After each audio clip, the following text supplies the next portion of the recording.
Shalom. Call Aloyim Yahweh Ba'ashem Yahweh Shai Ba'ashem Rachakudash.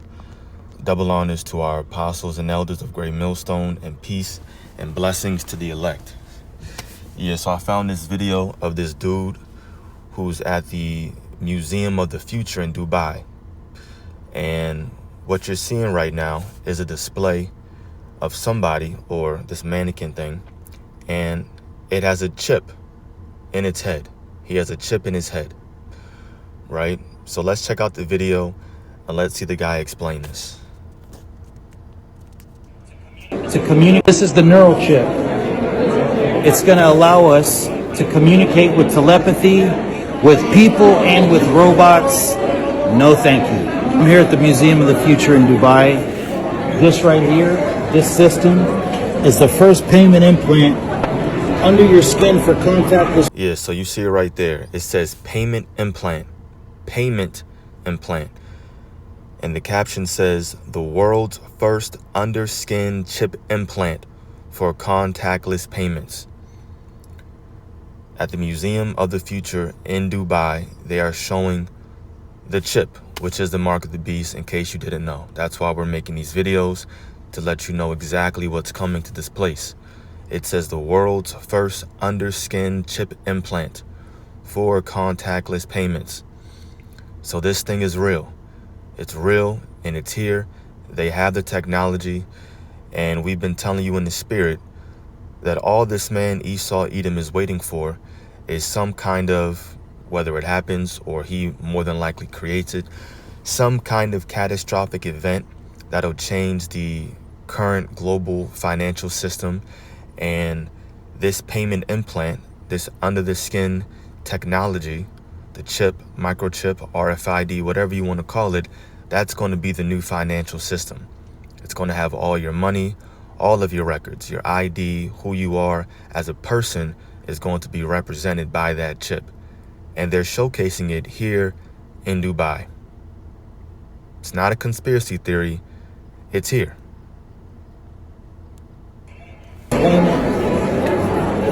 There's a reason that Neo and John Connor tried to take out the robots of the future, because artificial intelligence is here.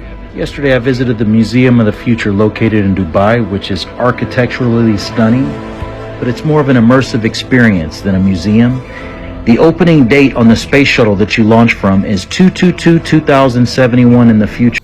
The opening day that you launch from the shuttle is 2/22, and then 2071 in the future.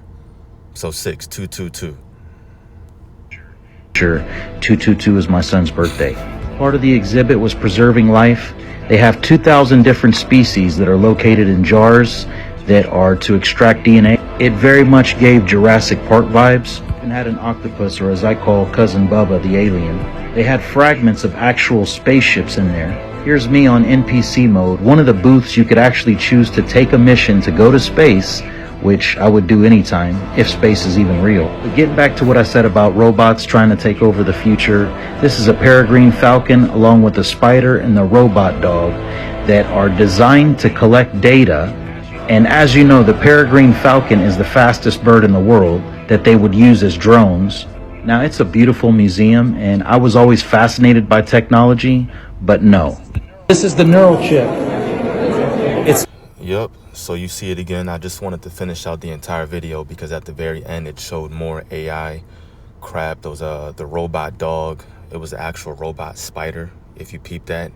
And then I think it was a peregrine falcon, which was to be used as a drone, I guess he was saying. So all of this technology on top of the chip that's going to be instituted as the new payment system in this new world order. And when you read the comments under this video, and then even it's the same one right here. Future. Same one right here. Everybody's talking about it, just like in the days of Noah. Read your Bible. Lord, you have the final say. Keep your eyes on God. Read your Bible. Everybody's thinking the same thing, but the difference is that who's actually going to keep the faith when this transpires. That's what it's all about. Who's going to keep the faith, and who really knows the names? Do you know the names? Do you believe in those names? Are you going to renounce the faith or not? That's what it's all coming down to. So this is Revelation 12 and 13 and 16. And he causeth all, both small and great, rich and poor, free and bond, to receive a mark in their right hand or in their foreheads. That's the chip. The mark, that word in the Greek is charagma, and it means something inserted, implanted. All right, we'll just go into it in case it's your first time coming across a video like this. Mark, charagma, an imprinted mark. Right, that's what it is. Imprinted mark, or even down here is good. A thing carved. So that's what that word is going into. That's what it represents. And that's a chip for you. Because what they do is they put it inside of an individual using a syringe. So it's carved in, or it's imprinted, it's inserted under the skin. And it allows for contactless payments. And a whole bunch of other things. Keeping your data, like I mentioned before. Whoever you are is going to be represented on that chip. And it gives Esau, Edom, full control over the entire world. And this is what he's striving to do, because he wants to be just like God. Verse 17. And that no man might buy or sell, save he that had the mark, or the name of the beast, or the number of his name.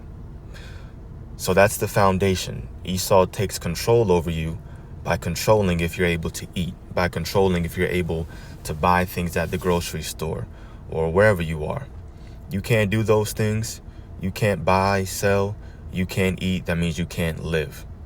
So what you're doing is you're basically saying, yes, I'm giving my life over to you, right? I'm bowing down to you.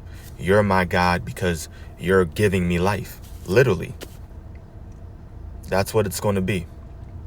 And a lot of people, they say read the Bible. They say that they know what this is and things like that. It's all fine and dandy. But at the end of the day, it's going to take believing and knowing the true names of the Lord in order to withstand this great temptation. And I mentioned that earlier. So now to beat that point home, I'll read Revelation 3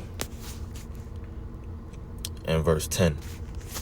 It says, because thou hast kept the word of my patience, meaning you suffered for the Lord's name's sake, right? You did his will.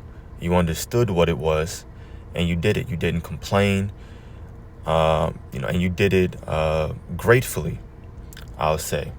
You were grateful to be a part of this ministry, and you did what you had to do. You endured unto the end. So because you've done all these things, it says, I also will keep thee from the hour of temptation. The hour of temptation, or the time of testing, is when that chip is really pushed and made mandatory. So it's not going to be of our own strength that we don't take it. It's going to be because the Lord gives us the spirit of endurance and to fight. It says, which shall come upon all the world to try them that dwell upon the earth. So this is going to be something that happens everywhere, not just here in Babylon the Great, America, but the entire world is going to go through this time of testing. That's why I don't believe for a second that America is really against China and back and forth. They're all on the same page. The entire world is going to change over to this type of contactless payment system. And you can see it. Various different places are already gearing up for it. They already have everything in place. The technology is already there. The foundation or infrastructure is there. They're just waiting on one simple event in order to change everything. And it can happen just like that, overnight, any day. So our job is to remain faithful, continue believing in the Lord and trusting in him and doing his will, suffering, sacrificing, whatever it takes, so that he puts a spirit on us to continue believing in him and to never renounce the faith. You keep doing his will and you're going to be okay. He's going to protect you during the hour of temptation and all throughout Jacob's trouble. And then, Lord willing, we all see each other in the chariot. So that's it. I just wanted to make that video. Lord willing, it was edifying to the elect. Call Halayim Yahweh, Ba'ashem Yahushai, Ba'ashem Rachakudash. Shalom.